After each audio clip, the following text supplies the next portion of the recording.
My name is Andrew Cothren, and I'm performing this Wednesday at the show here in this wonderful, awesome space. This is a short story of mine. It doesn't have a title, but here it goes anyway. When the girl arrived in the city, it was empty. The streets and sidewalks baked in the sun, sending shimmering waves of heat into the still air. The buildings stood, unoccupied and vacant, windows closed and doors locked, their mailboxes collecting a thick layer of grimy black dust.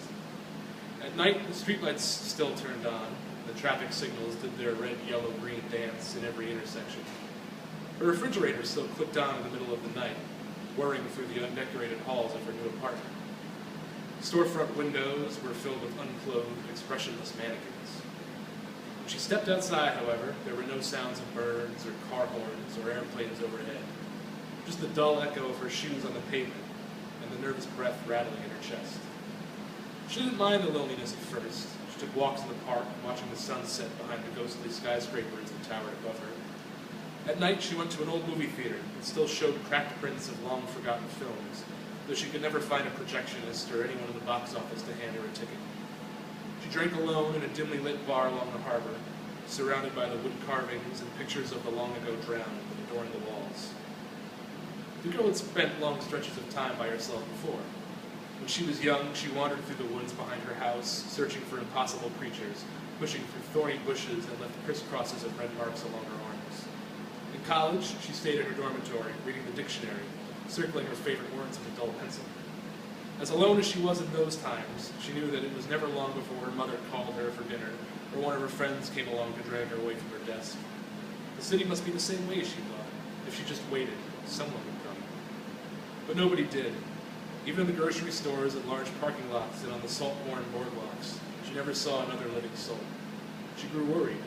She began to miss even the things she had hated about other people, and she began to think only about the things she hated about herself. She remembered things like heights and snakes, tight spaces and the dark shadows on the other side of the street, all the things she had feared her entire life. There had always been people to talk to, people with the same phobias and neuroses, those who knew what it was she was going through. Now nobody was there to run their fingers through her hair and say, it's all right, I know exactly how you feel. Her fears began to overtake her. In her building's elevator, which smelled like old rainwater, she would feel a short, warm breath on the back of her neck, only to turn around and find nothing. Eventually, she stopped looking at herself in mirrors and windows. She picked up payphones just to hear the dial tone, never calling a number. She began to see things on the very edge of her vision. Quick movements, flashes of what looked like suit jackets or floral print summer dresses. In the park, the grass appeared to be bent slightly, as though someone had just been lying down on it.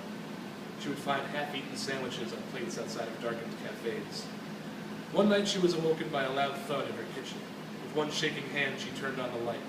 There was nothing on the floor, none of her cabinets or well-washed plates disturbed. On the countertop, though, on a brown and worn slip of paper, was a note left in a barely legible scrawl. You are not alone.